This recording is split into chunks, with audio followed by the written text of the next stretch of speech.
Welcome to the More Than Just a Doctor podcast. I'm your host, Lil Surprenant, MD.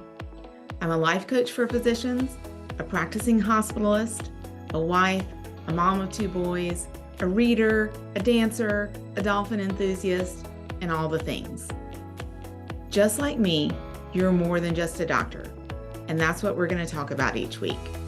Doctor stuff, regular life stuff, and all the things that make life rich and interesting. I'm so glad you're here. Let's get started. All right. Hello, friends. Welcome to this week's show. This is episode number 13, and I'm calling it The Pain of Pride. This is going to be a short episode. I wanted to tell a little story that's been rattling around in my brain for the last few weeks that I think might be helpful to some of you. So a few weeks ago, maybe even a couple months ago now, I was walking up the stairs at the hospital, going to see a patient and their family who was very unhappy with me. And, I knew this going in, and I noticed as I was walking up, and I was having lots of thoughts about it. Lots of drama about me having to go back and see them, and they weren't happy, and I wasn't happy that they weren't happy. All very natural human stuff. I get that stuff. I'm guessing you get that stuff too, whatever your thing is, your work in your life. But anyway, so I'm walking up the stairs, and I literally felt this tight discomfort in my upper chest, like pain. And I noticed it. And because I'm a life coach and I think about feelings, I just stopped for a second and basically asked myself, like, what am I feeling? Like, this is pain. And we all feel our feelings as physical sensations. So what was this physical sensation? And what came to me was pride. Like, this was the pain of pride. Really, of course, this is the pain of injured pride. I'd sort of been walking up the stairs with my ass on my shoulders. If you don't know that expression, you can probably figure out what that means. And feeling the physical pain of injured pride. So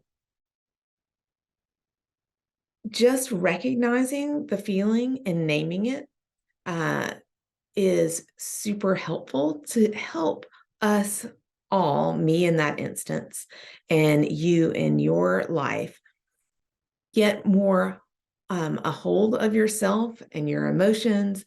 And then, of course, your emotions affect your actions and your words and the tone that your words are going to come out with. So I was able to stop and name the pain of pride.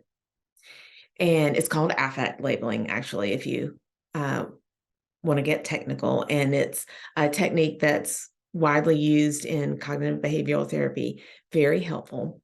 So I named it the pain of pride. And all I did was pause for really just a few seconds, took a deep breath, recognized it, and then I gave myself some compassion for feeling that. So human. Nothing has gone wrong, but I'm feeling that.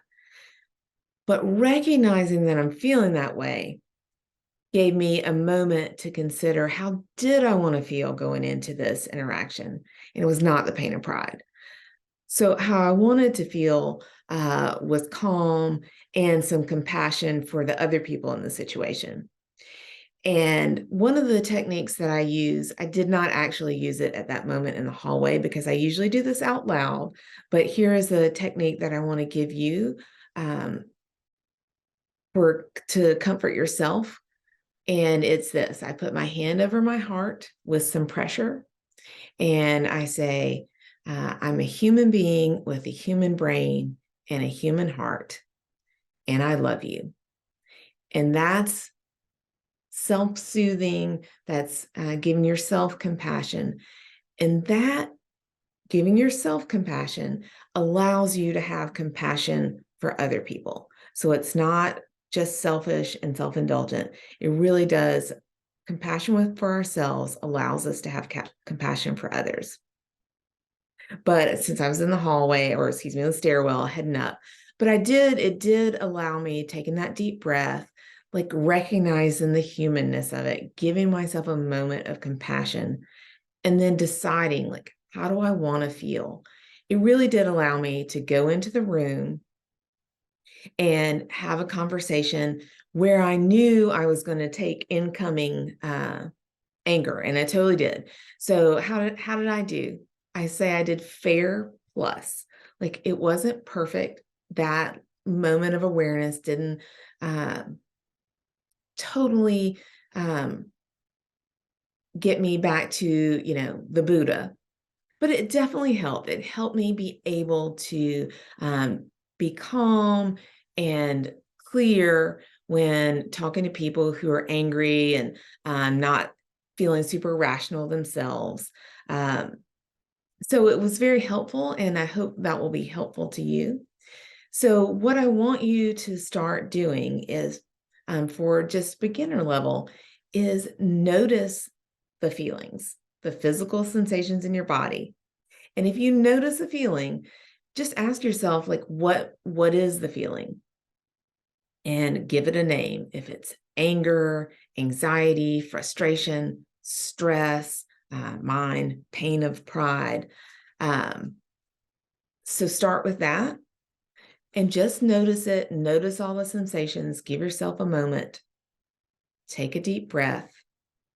If you have the space and the time, go back to that exercise. Try it. It feels super weird at first, but now I'm like, oh, it's totally fine. And I got this, hand over your heart. I'm a human being with a human brain, and I love you. That's what I say. I got that from, I think that was Jack Canfield on a Tim Ferriss podcast during the beginning of COVID when everybody was so worked up. And he suggested that, and I took it up and now suggest it to clients. I find it very calming and soothing. But the bottom line is, start to notice your feelings. And particularly if you notice the pain of injured pride, I feel it too. And give yourself a little bit of calm and compassion, and then set the intention for how you want to feel. That's it. Super duper short and to the point this week. Have a great rest of the week, and I will see you next Tuesday. Bye. Thanks so much for joining me today. If you like this episode, you're going to love working with me directly.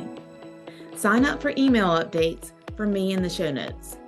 I'll send you a fun email every week called Friday Favorites. Everyone loves it.